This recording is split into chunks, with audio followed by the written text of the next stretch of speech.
So, Coach, like after an early MAC loss like this, just what have you learned about your team after today's game? Yeah, I think anytime you lose, you learn a lot more about yourself, and I think it's how you lose. First half was kind of uncharacteristic. We got a little outside of ourselves. Give Akron a lot of credit. They put a lot of pressure on you on the offensive end. They're very physical on the defensive end. I thought we had some, good opportunities in the first half where we didn't finish, through the contact in the paint. Probably missed a good 4 or 5 open threes that we had good looks, and when you play a really good team, you got to capitalize on those. Second half, we did. Coach, obviously, Sharif Mitchell getting his first start since he went to Asheville in November.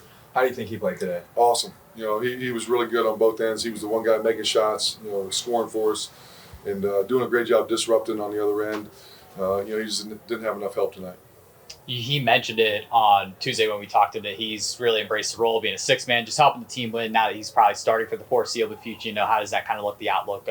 It changed the outlook for him. Yeah, he's a 6-year guy. He wants to win. That's why he came back here instead of leaving. And, he competed and fought. And, his leadership in the locker room after the game was really good. This is the most points you guys have allowed against Akron since 2003, I think. Just what was it that their offense was doing so well? Yeah, coming in, half their shots are threes, so you want to do a good job of taking the three away, and most of those are in transition and off of driving kicks. And the two guys that I thought really hurt us were Johnson and Gray by just driving the basketball.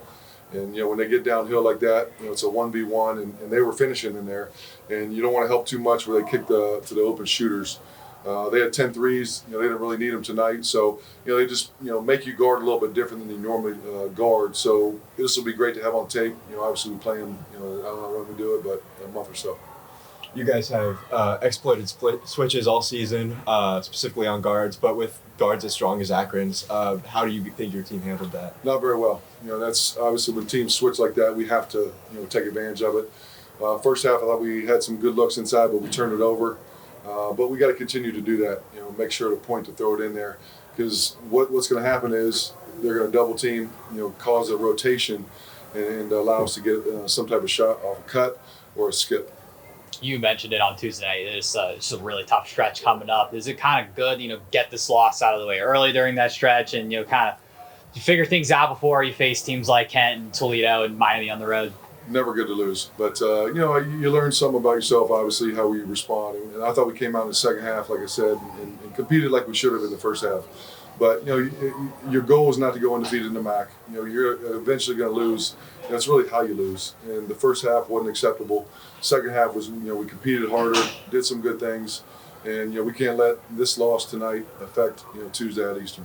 And the way that Sharif shot the ball tonight, specifically in games where Clayton's not shooting, as lights out like he was, the last couple games. How nice is it to be able to have a second scoring option to where you're not going to have a drought like that? Yeah, and I don't think we'll shoot this poorly. I'm not sure what we were. We were 6 for 24, and I would say out of the 18 misses, probably over half of those were really good looks. And we'll watch film and keep repping, stay positive, and be ready for the next one.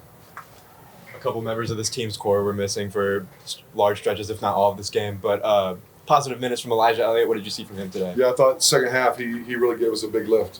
And, now with Aiden Hadaway being down, Aiden Evans is going to have to step up. Those other guys will have to step up. But I thought Elijah was really good. He put a lot of pressure on the defense, driving the basketball for transition. Finished a couple in there, hit a couple of big free throws. His defense was really good. So that was positive to see. Aiden had ice on his left ankle. Was it a sprain, or do you know yet? Yeah, I think he sprained it. Not sure how bad it is. So we'll go back tonight, get rehab and treatment tomorrow, and see where he's at. In a couple months, if you guys get matched up with Akron in the MAC tournament, looking back at this game in a couple months, just what would you change? Yeah, without watching the film, you're gonna probably change how you play defensively. See how what the shots we got, how we got them. Like I said, I thought we had good looks. We finished, we missed probably 3 or 4 layups, missed some open threes, and you make those, that's a different basketball game. But we missed them, and like I said, if you miss those, you got to come back on the other end and get the stops, and we weren't doing that. Had a ton of free throws in that first half. Really, the whole game was the goal being aggressive and driving tonight. Felt like the guards were driving a little bit more than usual. Yeah, we got away from that early and then got into it later. I thought we should have probably shot 50 or 60. They're so physical. The game's going to be determined a lot how the referees call it, and I thought we could have shot 50 or 60 free throws. This is obviously a much different Akron team than the one you played in March last year. What would you say is kind of the biggest difference? Yeah, number one, they got a lot of money, to spend. They got high major transfer, high major transfer, high major transfer, high major transfer, and they've done a good job of bringing new guys in and blending them in with some returners that they had. It's a good team.